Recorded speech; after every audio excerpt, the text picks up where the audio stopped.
Hi guys, this is the continuation of 11th standard economic new book. So, இப்போ நம்ம வந்து impact of LPG on agriculture sector reforms பார்க்க போகிறோம்.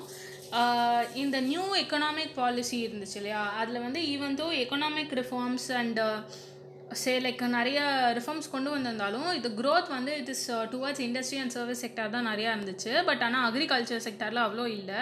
So agriculture செக்டாரில் வந்து growth rate வந்து பயங்கரமாக குறைஞ்சிச்சு.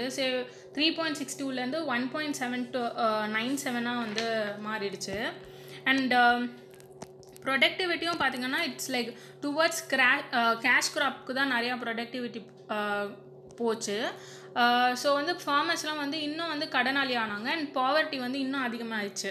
So to the extreme level வந்து ஈவன் ஃபார்மர் சூசைடும் வந்து ரொம்ப அதிகமாக ஆக ஆரம்பிச்சிருச்சு. ஸோ நவ் அபவுட் அந்த ஒரு ரிஃபார்ம் பண்ணாங்களே, என்னென்ன ரிஃபார்ம் பண்ணாங்கன்னா ஃபர்ஸ்ட் வந்து க்ராப் இன்சூரன்ஸ் பண்ணியிருப்பாங்க, அப்புறம் வந்து கோல்ட் ஸ்டோரேஜ் பண்ணியிருப்பாங்க, அப்புறம் போஸ்ட் ஹார்வெஸ்ட் மெஷர்ஸ் எல்லாம் கொடுத்துருப்பாங்க. அக்ரிகல்ச்சரல் ப்ரொடியூஸ் மார்க்கெட் கமிட்டின்னு ஒன்று வந்து ஃபார்ம் பண்ணியிருப்பாங்க. ஸோ இதெல்லாம் தான் வந்து அக்ரிகல்ச்சரல் ரிஃபார்ம்ஸில் வருது. Now comes crop insurance. Crop insurance வந்து எதுக்கு கொடுத்தாங்கன்னா அக்ரிகல்ச்சர் வந்து நிறையா ட்ரவுட்ஸ் அண்ட் ஃப்ளட்ஸ்க்கு வந்து ரிஸ்க்காக இருக்குது. ஸோ அதனால் அதை ப்ரொடெக்ட் பண்ணுறதுக்காக க்ராப் இன்சூரன்ஸ் கொடுத்தாங்க. ஸோ நேச்சுரல் கெலாமிட்டிஸ்லலாம் வந்து நிறைய க்ராப்ஸ் டேமேஜ் ஆகிடுது. ஸோ அதுக்கெலாம் இன்சூரன்ஸ் கொடுத்தாங்க. அப்புறம் நிறைய அக்ரிகல்ச்சரல் ஸ்கீம்ஸ் கொண்டு வந்திருந்தாங்க. அதில் ஒரு இம்பார்ட்டன்ட் ஸ்கீம் வந்து பிரதான் மந்திரி ஃபசல் பீமா யோஜனா. இது வந்து 18 February 2016 கொண்டு வந்தாங்க. இது எப்படின்னா லைக் க்ராப் இன்சூரன்ஸ் ஸ்கீம். இதில் வந்து ஃபார்மர்ஸ் வந்து வெறும் ப்ரீமியம் அமௌண்ட் மட்டும் கட்டினா போதும், மீதி கவர்மெண்ட் பார்த்துக்கும். ஃபார் இன்ஸ்டன்ஸ் லைக் கரீஃப் க்ராப்ஸ்க்கெல்லாம் வந்து 2% வந்து பே பண்ணால் போதும், ரபிக்கு வந்து 1.5% பே பண்ணால் போதும், அண்ட் ஹார்டிகல்ச்சர் க்ராப்ஸ்லாம் இருக்குல்ல அதில் வந்து 5% பே பண்ணால் போதும். Now about the cold storage. So நிறையா நம்ம இந்தியா வந்து it's a large producer of fruits and vegetables சைடில் வந்து செகண்ட் லார்ஜஸ்ட் ப்ரொடியூசராக இருக்குது. இது ரெண்டுமே வந்து perishable item, which means like ரொம்ப சீக்கிரமாக வந்து கெட்டு போயிடும். ஸோ அதனால வந்து நிறைய போஸ்ட் ஹார்வெஸ்ட் லாஸ்லாம் நடந்துட்டு இருந்தது. அந்த போஸ்ட் ஹார்வெஸ்ட் லாஸ் வந்து இட் இஸ் அரௌண்ட் 25% to 30% வந்து அந்த டியூ டு திஸ் ஆகிட்டு இருந்தது. அண்ட் டியூ டு இட்ஸ் பெரிஷபிலிட்டி இதோட மார்க்கெட் ப்ரைஸ் வந்து ரொம்ப அதிகமாக இருந்தது. அண்ட் டிரான்ஸ்போர்ட்டேஷன் வந்து சீக்கிரமாக பண்ணணும், அதுக்கு வந்து அதிகமாக மார்க்கெட் ப்ரைஸ் இருந்துச்சு. அண்ட் ப்ரைஸ் ஃப்ளக்சுவேஷன் நிறையா இருக்கும். ஸோ இதெல்லாம் வந்து ஓவர் கம் பண்ணுறதுக்காக கவர்மெண்ட் ஆஃப் இந்தியா ஒரு ஆர்டர் கொண்டு வந்தாங்க. அதுதான் வந்து cold storage order of 1964. So under section 3 of the essentials commodities act 1955 கீழே. ஸோ இது எதுக்குன்னா அந்த கோல்ட் ஸ்டோரேஜ்க்காக. ஸோ இது எப்படின்னா நம்மளோட பெரிஷபிள் ஐட்டம்ஸ்லாம் வந்து ஃப்ரிட்ஜுக்குள்ளே போட்டு வைக்கிற மாதிரி தான். பட் ஸ்டில் வந்து இது வந்து கொஞ்சம் புவராக தான் இருக்குது அண்ட் ஹைலி இன்அடிக்குவேட்டாக இருக்குது. எல்லா ஃபார்மர்ஸ்க்கும் இது வந்து அவங்க எல்லாராலையும் இதை ஈஸியாக ஆக்சஸ் பண்ண முடியல, அந்த மாதிரியான ப்ராப்ளம்ஸ்லாம் இருக்குது. Now comes the post harvest measures. So ஆனுவலாக ஹார்வெஸ்ட் லாஸஸ் வந்து 92,651 crores இருந்திருக்கு according to the estimation by ICAR, which is Indian Council of Agricultural Research. So இந்த மாதிரியான வேஸ்டேஜ் வந்து நம்ம மினிமைஸ் பண்ணுறதுக்காக நிறைய சென்ட்ரல் செக்டார் ஸ்கீம்ஸ் கொண்டு வந்துட்டு இருந்தாங்க. என்னென்ன ஸ்கீம்ஸ்னால் மெகா ஃபுட் பார்க்ஸ், அப்புறம் இன்டெகிரேட்டட் கோல்டு செயின், அந்த கோல்ட் ஸ்டோரேஜ் பார்த்தோம்ல அந்த மாதிரி, modernisation of slaughter house, then many research and development, other promotional activities இதெல்லாம் வந்து கொண்டு வந்துட்டு இருந்தாங்க. ஃபர்தராக வந்து கவர்மெண்ட் ஆஃப் இந்தியா வந்து post harvest losses of horticulture and non horticulture ப்ரொடியூஸ்க்காக இன்டிகிரேட்டட் கோல்ட் ஸ்டோரேஜ் செயினும் வந்து கொண்டு வந்தாங்க. பட் இவ்வளோ இம்ப்ரூவ்மெண்ட் பண்ணாலும் இது வந்து அவ்வளோவா வந்து ரிசல்ட் காமிக்கல அண்ட் இட் சஸ்டைனபிளாகவும் இல்லை. ஸோ அதை தான் சொல்கிறாங்க. இந்த பாக்ஸ் வந்து கிசான் கிரெடிட் கார்டு ஸ்கீம் பற்றி சொல்லியிருப்பாங்க. ஆக்சுவலி இந்த கிரெடிட் கார்டு ஸ்கீம் எதுனா it's a credit delivery mechanism, which means loan provide பண்ணுறது. ஸோ அது வந்து ஈஸியாக quick and access to affordable credit இதுதான் அதோட மெயின் எய்மே. இது யார் கொண்டு வந்திருப்பாங்கன்னா 1998 ஆர்பிஐயும் நபார்டும் சேர்ந்து கொண்டு வந்திருப்பாங்க. ஸோ இந்த மாதிரி லோன் ப்ரொவைடர் பண்ணுறனால என்ன வந்து நம்மளுக்கு பெனிஃபிட்னா, ஃபார்மர்ஸ் வந்து இன்ஃபார்மல் பேங்கிங்கில் வந்து நிறையா போய், அதாவது இந்த மணி லெண்டர்ஸ் அவங்கக்கிட்டலாம் போய் விழுந்து நிறையா டெப்ட் ஸ்பைரல் ஆகிடுறாங்க. விச் மீன்ஸ் லைக் கடன் மேலே வாங்கிக்கிட்டே இருப்பாங்க. ஸோ அவங்களால அந்த கடனை திருப்பி கொடுக்கவும் முடியாது. ஃபைனலாக அவங்க வந்து நிறைய லாஸஸ், லைக் ஒரு மாதிரி டெப்ட் ட்ராப் மாதிரி ஆயிடுவாங்க. ஸோ இதெல்லாம் ஓவர் கம் பண்ணுறதுக்காக தான் இந்த கிரெடிட் கார்டு ஸ்கீம் வந்து யார் கொடுக்குறாங்கன்னா, cooperative banks, regional rural banks, public sector banks இதெல்லாம் கொடுக்குறாங்க. ஸோ கவர்மெண்ட் இதை வந்து இன்னும் அட்வான்ஸ் பண்ணுறதுக்காக இது வந்து smart credit card cum debit கார்டாக மாற்றணும் அப்படின்னு சொல்லி அனௌன்ஸ் பண்ணியிருக்காங்க. Now about agriculture produce market committee. இது வந்து ஒரு ஸ்டாச்சுட்டரி பாடி. ஸ்டாச்சுட்டரி பாடினா என்னென்னா, ஒரு பாடி க்ரியேட் பண்ணுறதுக்கு லைக் ஒரு பாடியை வந்து ஒரு ஆக்ட் மூலமாக வந்து க்ரியேட் பண்ணியிருப்பாங்க. ஸோ அதுதான் வந்து ஸ்டாச்சுட்டரி பாடி. இது எதுக்காக க்ரியேட் பண்ணாங்கன்னா, in order to trade in agriculture or horticultural or livestock products, இந்த மாதிரி ப்ராடக்ட்ஸ் வந்து ட்ரேட் பண்ணுறதுக்காக. இவங்களோட ஃபங்க்ஷன்ஸ் என்னென்னா, மேஜர் ஃபங்க்ஷன் வந்து பப்ளிக் ப்ரைவேட் பார்ட்னர்ஷிப் இருக்கணும் அக்ரிகல்ச்சர் மார்க்கெட்ஸில். ஸோ அதை ப்ரொமோட் பண்ணுறதுக்காக. அப்புறமா வந்து மார்க்கெட் எக்ஸ்டென்ஷன் சர்வீஸ் டு ஃபார்மர்ஸ்க்கு கொடுக்கறதுக்காக. டிரான்ஸ்பரன்சி இன் ப்ரைஸிங். ஸோ நிறைய இடத்துல ஃபார்மர்ஸ் ஏமாற்றி இந்த மிடில் மேன் வந்து கம்மியான காசு கொடுத்துட்டு அவங்க வந்து அதிக ப்ராஃபிட் பார்ப்பாங்க. ஸோ அதெல்லாம் வந்து எலிமினேட் பண்ணுறதுக்காக. And payment to the farmers வந்து சேம் டே நடக்கணும், அது அந்த ஒரு ரீசனுக்காக. அப்புறம் to promote the agricultural activities and to display the data on arrival and rates of the agriculture products. So இதெல்லாம் தான் இதோட function. Now agrarian crisis after ரிஃபார்முக்கு அப்புறமா வந்து என்னென்ன ஆச்சுன்னா, ஹை இன்புட் காஸ்ட். சரி, லைக் ஃபார்மர்ஸ்க்கு வந்து அந்த சீட்ஸு அதெல்லாம் வந்து அது அவங்களுக்கு இன்புட், அதான் இவங்களுக்கு இன்புட்டே. சரி, லைக் லேண்ட் இருக்கும் அவங்கக்கிட்ட, பட் சீட்ஸ் ஃபர்டிலைசர்லாம் வாங்குவாங்கல்ல. பட் ஆனால் லிபரலைசேஷன் நடந்தனால இந்த சீட்ஸு இதெல்லாம் அது இந்தியன் சீட் மார்க்கெட் வந்து குளோபல் அக்ரி பிஸ்னஸ் ஆகிடுச்சு. As they deregularised. அதனால என்ன ஆகிடுச்சுன்னா வந்து இந்த சீடோட ப்ரைஸஸ்லாம் ரொம்ப அதிகமாகிடுச்சு. அண்ட் நிறைய ஃபேக் சீட்ஸும் வர ஆரம்பிச்சிச்சு. ஸோ இந்த மாதிரி ப்ராப்ளம்ஸ் வந்துச்சு. நான் cut back in agricultural subsidies. So இது இப்போது farmers were encouraged to shift from traditional க்ராப்ஸ்லேருந்து கேஷ் க்ராப்ஸ்க்கு. இந்த காட்டன், டொபாக்கோ அந்த மாதிரி வந்து ப்ரொடியூஸ் பண்ணுறதுக்காக வந்து அவங்கள ப்ரொமோட் பண்ணாங்க. அதே டைம் வந்து லிபரலைசேஷன் நடந்துச்சு இல்லையா, அது வந்து இந்த subsidies on pesticides, fertiliser, electricity அதெல்லாத்தையும் வந்து அப்படியே ரெடியூஸ் பண்ணிடுச்சு. And it also resulted price has increased by 300% as a ரிசல்ட்டாக. பிகாஸ் ஏன்னா ப்ரொடக்ஷன் அப்போ அவங்க கவர்மெண்ட் வந்து சப்சிடி கொடுக்கறதில்ல. ஸோ விற்கும் போது அவங்க அதிக விலை வச்சு விற்பாங்கல்ல. ஸோ அதனால் வந்து அந்த ப்ரைஸ் வந்து அதிகமாகிடுச்சு. But prices of the agriculture goods have not increase to that extent அப்படி சொல்கிறாங்க. ஸோ இந்த மாதிரி சப்சிடி குறைஞ்சிது, பட் ஆனாலும் வந்து அவங்களால அதிக ப்ரைஸில் விற்க முடியல அந்த மாதிரி.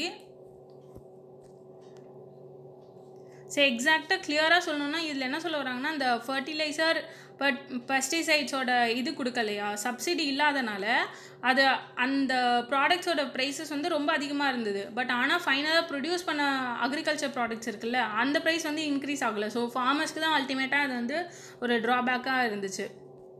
So now about the reduction of import duties. So இது வந்து நம்ம லிபரலைசேஷனால் இந்தியன் மார்க்கெட்டை ஓப்பன் பண்ணி விட்டாங்க. ஸோ இப்போனா வந்து free flow of that products வந்து இன்சைட் த கண்ட்ரி வரணும் இல்லையா. ஸோ அதனால் டேரிஃப் அண்ட் நான் டேரிஃப் பேரியர்ஸில் வந்து ரிமூவ் பண்ணியிருப்பாங்க. நிறைய சீப் ப்ராடக்ட்ஸ் வந்து நம்ம மார்க்கெட்டில் வந்து ஃப்ளட் ஆக ஆரம்பிச்சிது. ஸோ அதனால் டொமஸ்டிக் பிளேயர்ஸ்க்கு வந்து ரொம்ப அஃபெக்ட் ஆச்சு. Positive of the credit facilities. 1991 அப்புறம் lending pattern of commercial banks வந்து ரொம்பவே மாறிச்சு. Loan was not easy and adequate. So வந்து ஃபார்மர்ஸ் வந்து ஈவென்ச்சுவலாக மணி லெண்டர்ஸ் கிட்ட போக ஆரம்பிச்சிட்டாங்க. ஸோ அதுதான் அந்த drawbacks. Now about trade reforms. So trade policy ரிஃபார்ம்ஸோட மெயின் ஃபீச்சர்ஸ் என்னென்னா, free import and exports. Imports வந்து முன்னாடி 1991க்கு முன்னாடி இம்போர்ட்ஸ் ரெகுலேட்டடாக இருந்துச்சு. பட் அதுக்கப்புறமா வந்து ரெகுலேஷன் எல்லாம் வந்து தூக்கிட்டாங்க. வேறு வந்து regulation is for only a limited negative list. அதாவது நெகட்டிவ் லிஸ்ட்னா என்னென்னா, ஒரு லிஸ்ட்டில் வந்து இவங்களுக்கு மட்டும்தான் வந்து ரெகுலேஷன் இருக்கணும், மற்றவங்களாம் ஃப்ரீயாக வந்து இம்போர்ட் பண்ணிக்கலாம் அப்படின்ற மாதிரி. For instance, the trade policy of 1st April 1992 freed imports of almost all intermediate and capital goods and only 71 items remained restricted. அந்த 71 ஐட்டம் மட்டும்தான் ரெஸ்ட்ரிக்டடாக இருந்தது, மற்ற எல்லாத்தையும் வந்து இம்போர்ட் பண்ணிக்கலாம் அப்படின்னு சொல்லிட்டாங்க. இது வந்து டொமஸ்டிக் இண்டஸ்ட்ரியை ரொம்பவே பாதிச்சுது. Now comes rationalization of tariff structure and removal of quantitative restriction. Chelliah committee's ரிப்போர்ட்டில் என்ன சொல்லியிருந்தாங்கன்னா, drastic reduction in import duties suggest பண்ணியிருந்தாங்க. ஸோ இந்த சஜஷன் மூலமாக பீக் ரேட் ஆஃப் 50% வந்து வரும் அப்படின்னு சொல்லியிருந்தாங்க. ஸோ இதனால வந்து பட்ஜெட் 1991-92 வந்து பட்ஜெட் வந்து பயங்கரமாக அந்த இம்போர்ட் டியூட்டிஸ் வந்து ரெடியூஸ் பண்ணியிருப்பாங்க. From 300% to 150%. இந்த மாதிரி லோவர் பண்ணனால டொமஸ்டிக் இண்டஸ்ட்ரியை வந்து இது பயங்கரமாக பாதிச்சுது. Now about the export and import policy. Government of India, Ministry of Commerce and Industry வந்து new foreign trade policy on 1st April 2015 இது வந்து அனௌன்ஸ் பண்ணியிருப்பாங்க for the period of 2015 to 2020. So இதோட features of this export and import policy of 2015 to 2020 என்னென்னா, இது வந்து main focus is to increase the exports அதிகமாக பண்ணணும். And Make in India, Digital India, இந்த 2 கான்செப்ட் வந்து இவங்க பயங்கரமாக சப்போர்ட் பண்ணாங்க. Where they want the India to be self sufficient. So அதனால என்ன பண்ணாங்கன்னா, எக்ஸ்போர்ட் பூஸ்ட் பண்ணுறதுக்காக டொமஸ்டிக் மேனுஃபேக்சரிங்லாம் நிறையா பண்ணாங்க. So make in India concept வந்துச்சு. அப்புறம் டிஜிட்டல் இந்தியா கான்செப்ட், இது எதுக்குன்னா வந்து லைக் நம்ம டாக்குமெண்ட்ஸ்லாம் இருக்குல்ல, இதெல்லாம் வந்து நம்ம வந்து க்ளவுடில் அப்டேட் பண்ணி வச்சுக்கலாம். ஸோ இது வந்து டிஜி லாக்குன்னு கூட ஒன்று வந்தது அந்த டைமில். ஸோ இதுதான் டிஜிட்டல் இந்தியா கான்செப்ட். அண்ட் அப்புறம் இந்த submission of physical copies of documents எல்லாம் இருக்கு இல்லையா, to avail on exporter importer profile, அதெல்லாம் வந்து தேவையில்லை அப்படின்னு சொல்லி லிபரலைஸ் பண்ணிட்டாங்க. And export applications period for export items related to defense, military, store, aerospace and nuclear energy to be 24 months. So இந்த ஆப்ளிகேஷன் பீரியட் வந்து 24 months வச்சுட்டாங்க. அண்ட் எக்ஸம் பாலிசி வந்து நம்மளோட இந்தியாவோட வேர்ல்ட் ட்ரேட் இது வந்து டபுள் ஆகும் அப்படின்னு வந்து சொன்னாங்க. And it will be present லெவலோட டபுள் ஆகும் ஆர் 3% பை த இயர் 2020 அப்படி ஆகும்னு சொன்னாங்க. So this is the features of EXIM policy. Now about the SEZ which is special economic zone. So இது எதுக்காக பண்ணாங்கன்னா, it is to overcome the shortcoming experienced on account of multiplicity of controls and clearance, absence of world class infrastructure.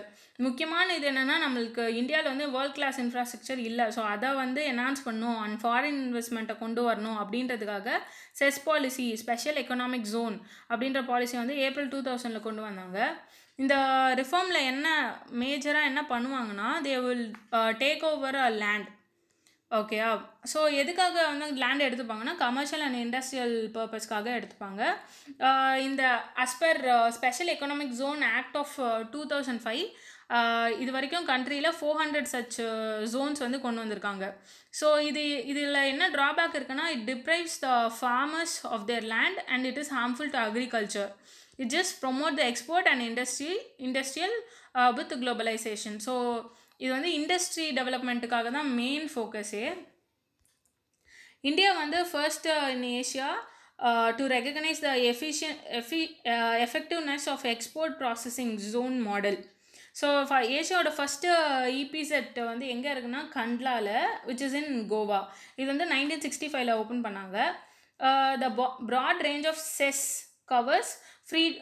இப்போ செஸ்ஸுக்குள்ளே என்னென்ன இருக்குன்னா, free trade zones, export processing zone, industrial parks, hitech zones, science and innovation parks and others இந்த மாதிரி நிறையா இருக்கும். Free ports எல்லாம் கூட இருக்கும். ஸோ இப்போ வந்து மேஜர் அப்ஜெக்டிவ் ஆஃப் செஸ்ஸோட என்ன அப்ஜெக்டிவ்னா ஃபாரின் இன்வெஸ்ட்மெண்ட் கொண்டு வரது. நெக்ஸ்ட் வந்து குளோபல் எக்ஸ்போர்ட்டை வந்து இன்க்ரீஸ் பண்ணுறது, எக்கனாமிக் ஆக்டிவிட்டி அதிகமாக பண்ணுறது. எக்கனாமிக் ஆக்டிவிட்டி அதிகம் பண்ணால் ஈவென்ச்சுவலாக எம்ப்ளாய்மெண்ட்டும் வரும். அண்ட் நிறைய பேர் இங்கே எஃப்டிஐ பண்ணுறதுனால இங்கே இருக்க இன்ஃப்ராஸ்ட்ரக்சர் வந்து இன்க்ரீஸ் ஆகும். அண்டு நிறைய ஃபாரின் கண்ட்ரிஸ் இங்கே வருவாங்க இல்லையா, ஸோ அவங்களோட டெக்னாலஜியெல்லாம் இங்கே கொண்டு வருவாங்க. And they will implement in our country. So இதுதான் செஸ்ஸோட அட்வான்டேஜ். ஸோ இப்போ வந்து மெயின் கேரக்டரிஸ்டிக்ஸ் ஆஃப் செஸ் என்ன கேரக்டரிஸ்டிக்ஸ்னால், இவங்க வந்து ஒரு லேண்டை வந்து எடுத்துக்கிறாங்க. So geographically demarcated area with physical security. So அந்த ரீஜனில் தான் இவங்க வந்து நல்ல எக்ஸ்போர்ட்டுக்கான ஒர்க் எல்லாம் பண்ணுவாங்க. And it is administrated by a single authority ஒரு பாடி. இவங்க வந்து ரொம்ப ஸ்ட்ரீம்லைன்டு ப்ரொசீஜர் இருக்குது. இவங்களுக்கு வந்து தனி customs area, having separate custom area. And இங்கேருந்து ப்ரொடியூஸ் பண்ணுறதெல்லாம் வந்து இட் இஸ் நிறைய கன்செஷன் இருக்கும். Like import duties, export duties எல்லாம் ரொம்ப கம்மியாக இருக்கும். அண்டு இவங்களுக்கு வந்து எக்கனாமிக் லாஸ் வந்து ரொம்ப ரொம்ப லிபரலாக இருக்கும்.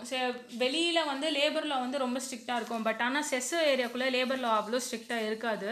வேறு அங்கே வந்து அந்த ஓனர்ஸ், அந்த ஆண்டர்ப்ரனர்ஸ் வந்து நிறைய பெனிஃபிட்ஸ் அனுபவிப்பாங்க. Then freedom to firms, as I already said, அந்த லேபர் லாஸ்லாம் அவ்வளோ இருக்காது. So they will be very, சரி இப்போது யாரோ ஃபயர் பண்ணால் கூட அவங்க ஃபயர் பண்ணிட்டு போயிடுவாங்க. வேறு இதில் fire in the sense they will like remove them from the job. வேறு எங்கேயாவது வெளியில் இருக்க ஐடி பார்க்லலாம் போனீங்கன்னா அப்படியெல்லாம் பண்ணிட முடியாது. ஸோ இந்த மாதிரி நிறையா லிபரல் திங்ஸ் எல்லாம் இருக்காங்க. Now about physical reforms. So ஒரு நம்மளோட key element in stabilizing effect was to restore the physical discipline. So physical டெஃபிசிட்னு இருக்குது. அதாவது கடன், நம்மளோட கடனை தான் வந்து ஃபிசிக்கல் டெஃபிசிட்னு சொல்லுவாங்க. அதை வந்து அவங்க வந்து 3% ஆஃப் ஜிடிபி தான் வைக்கணும் அப்படின்னு வந்து ஃபண்ட் பேங்க் பாலிசிஸ் அப்படின்றவங்க வந்து it is suggested by that. So அதனால வந்து இந்த ஃபிசிக்கல் ரிஃபார்ம் கொண்டு வந்தாங்க. ஸோ இவங்க என்னென்ன பண்ணியிருப்பாங்கன்னா, இவங்க வந்து some of the important policy initiative introduced for correcting the physical imbalance. அப்புறம் வந்து ரிடக்ஷன் இன் ஃபர்டிலைசர் சப்சிடி, அப்புறம் abolition of subsidy, sugar subsidy on sugar, disinvestment வந்து கவர்மெண்ட் பண்ணுச்சு. அதாவது நிறைய அவங்களோட ஹோல்டிங்ஸ்லாம் வந்து ப்ரைவேட்டுக்கெல்லாம் விற்றாங்க.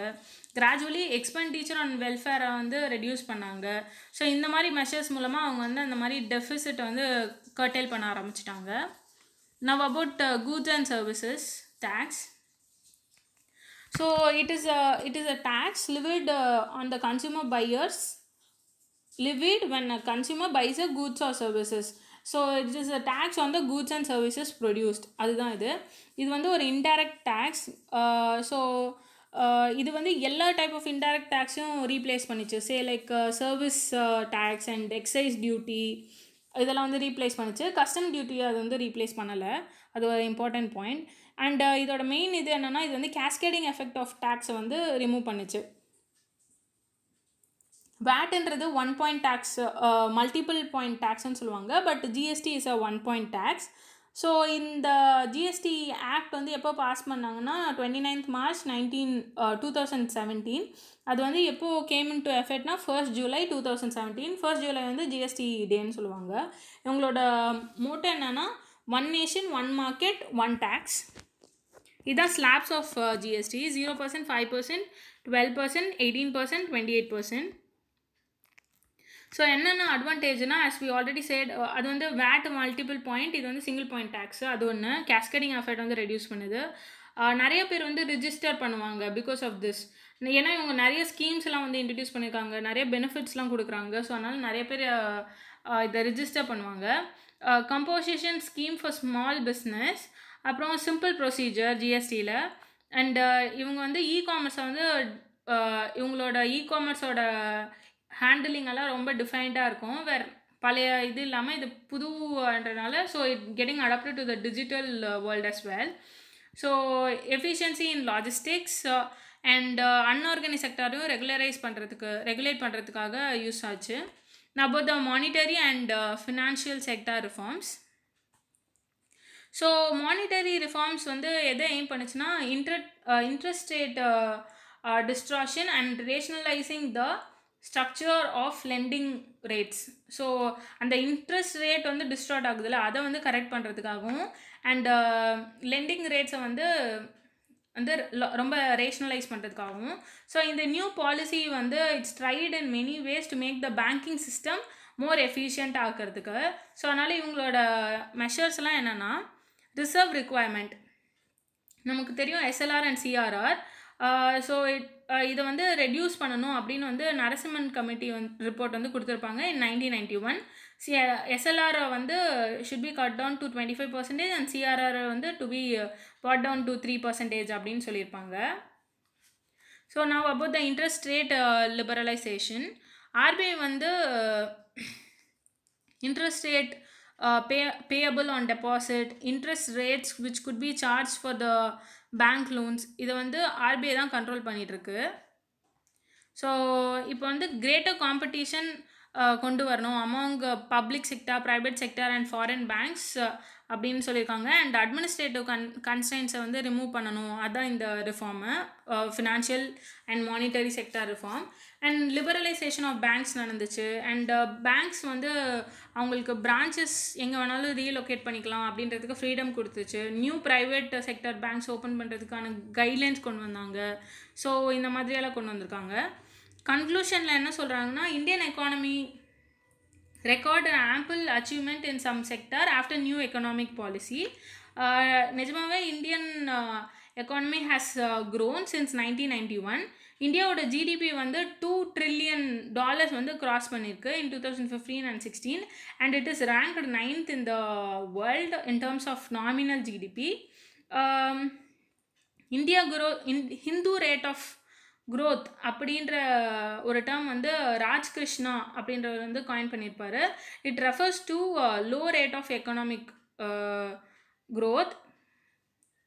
So the GDP growth rate of India is very much appreciated. Due to the change in accounting system nala, GDP growth rate has failed to evaluate the even though நம்மளுக்கு வந்து Indian economy has a very good growth rate, நம்ம வந்து population வந்து employment இன்க்ரீஸ்லாம் பண்ணியிருக்கோமான்னு கேட்டால் it is not so true. So அதனால் we haven't done that. So அதனால் வந்து அதனால தான் சொல்லுவாங்க it is a economic growth of Indian economy is a jobless க்ரோத்னு கூட நிறைய இடத்துல கோட் பண்ணியிருப்பாங்க. ஸோ அதனால இது வந்து பீப்புளோட சோஷியோ எக்கனாமிக் இம்பேலன்ஸ் எதுவும் குறைக்கலை. And basic problems like unemployment, poverty and what else, ill health, inequality, இதெல்லாம் வந்து அப்படியே அன்சால்வ்டாகவே இருக்குது. ஸோ அதை தான் வந்து இந்த சாப்டரில் கடைசியாக முடிச்சிருப்பாங்க. So hope you guys like this lesson. If you have any changes to be done, please do mention in the comment section. Thank you guys.